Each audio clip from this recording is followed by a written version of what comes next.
நகர்ப்புற வாழ்விட மேம்பாட்டு வாரியத்தின் சார்பில் நடைபெறும் குடியிருப்புக்கான ஒதுக்கீட்டு நிகழ்ச்சியில் முதலமைச்சர் ஸ்டாலின் உரையாற்றி வருகிறார். அதனை பார்க்கலாம். கடந்த காலங்களில் வடசென்னை எந்த அளவிற்கு ஒதுக்கி வைக்கப்பட்டிருந்ததோ அதையெல்லாம் மாற்றி நாம் இன்றைக்கு வடசென்னையை வளர்ச்சி சென்னையாக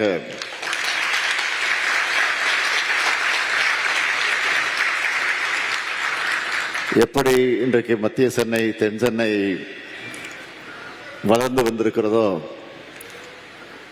அதேபோல் இந்த வடசென்னை பகுதியை மாற்றிட வேண்டும், ஏன் அதை விட பெரிதாக இதை உருவாக்கிட வேண்டும் என்பதற்காகத்தான் நம்முடைய அரசு இன்றைக்கு சிறப்பாக பல்வேறு திட்டங்களை கொண்டு வந்து சேர்த்திருக்கிறது.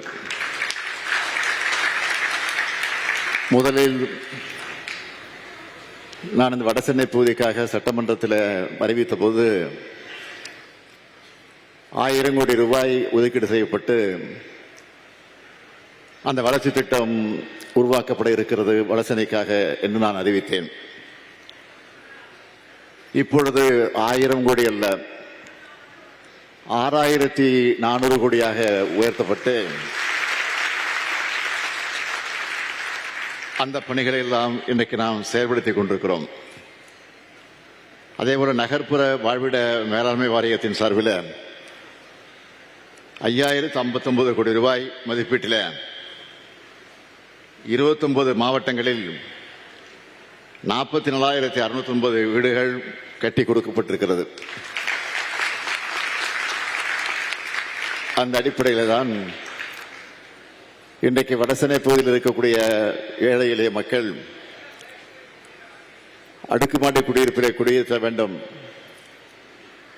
இங்கே வரவேற்புரையாற்றிய நம்முடைய அன்பரசன் அவர்கள் பேசுகிற போது குறிப்பிட்டு சொன்னார், முதலில் குடிசை மாற்று வாரிய திட்டம் என்பது கலைஞருடைய ஆட்சி காலத்தில் தான் உருவாக்கப்பட்டது என்பதை எடுத்து சொன்னார்.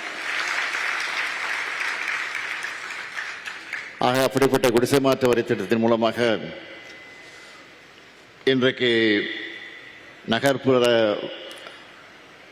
வாழ்விட மேலாண்மை என்கிற அந்த திட்டத்தின் பெயரில் பல்வேறு வீடுகள் கட்டித்தரப்படுவது மட்டுமல்ல, பல ஆண்டு காலமாக கட்டியிருக்கக்கூடிய அந்த வீடுகள், சில வீடுகள் பாழடைந்து பழுதடைந்து போயிருக்கக்கூடிய அந்த சூழ்நிலை அதையும் சீர்படுத்தி இன்றைக்கு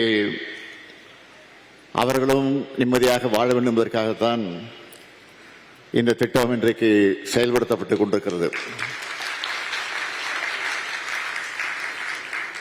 திராவிட முன்னேற்ற கழகத்துடைய ஆட்சி உருவாக்கப்பட்டு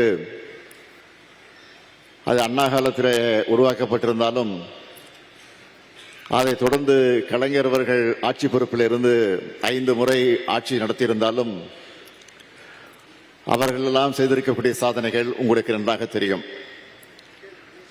நான் தேர்தல் முடிந்து தேர்தலுடைய வெற்றி செய்திகள் முடிவுகள் அறிவிக்கப்பட்ட போது திராவிட முன்னேற்ற கழகத்தினுடைய கூட்டணி கட்சிகள் பெரும்பான்மை இடங்களில் வெற்றி பெற்று ஆட்சி பொறுப்பை நாம் ஏற்கக்கூடிய ஒரு சூழ்நிலையை பெற்றோம். அப்படி பெற்றபோது அந்த வெற்றி செய்தியை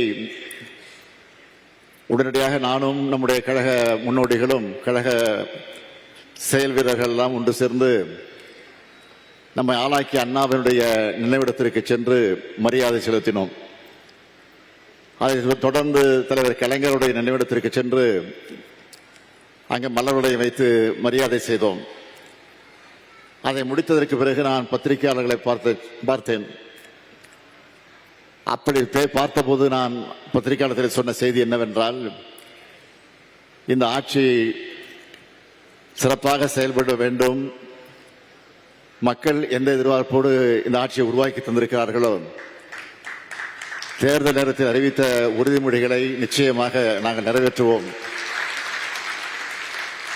சொன்னதை செய்யக்கூடிய ஆட்சி, சொல்லாததையும் செய்யக்கூடிய ஆட்சி தான் எங்களுடைய ஆட்சியாக இருக்கும்.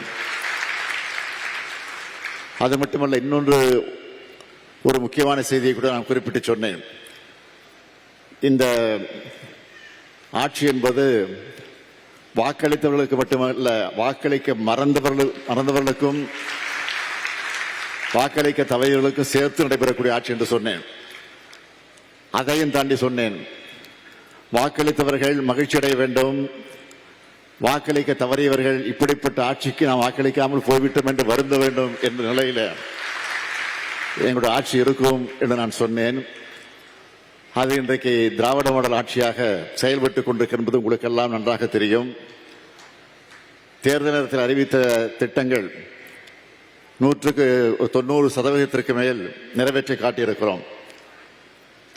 இன்னும் மிச்சம் இருக்கக்கூடிய திட்டங்கள் என்ன என்று கேட்கலாம். இதில் நிறைவேற்றப்பட்ட திட்டங்கள், அறிவித்த திட்டங்கள் பல, அறிவிக்காத தேர்தல் நேரத்தில் சொல்லாத திட்டங்களும் நிறைவேற்றப்பட்டிருக்கிறது. அதை நீங்கள் மறந்துவிடக்கூடாது. அது என்னென்னு என்று கேட்டால், உதாரணத்துக்கு ஒன்று நான் சொல்லுகிறேன். புதுமை பெண் என்கிற திட்டம் தேர்தல் வாக்குறுதியில வழங்கப்படவில்லை.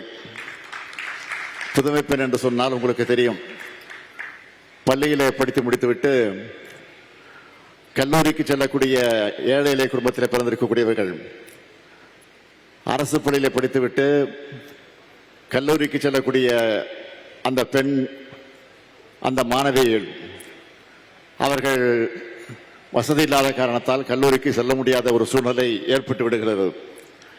ஆக அதை உணர்ந்த காரணத்தால் தான் நாம் ஒரு திட்டத்தை அறிமுகப்படுத்தினோம். உங்கள் தந்தி ஒன் தொலைக்காட்சியில் கருடா தினமும் காலை 6 மணிக்கு காண தவறாதீர்கள்.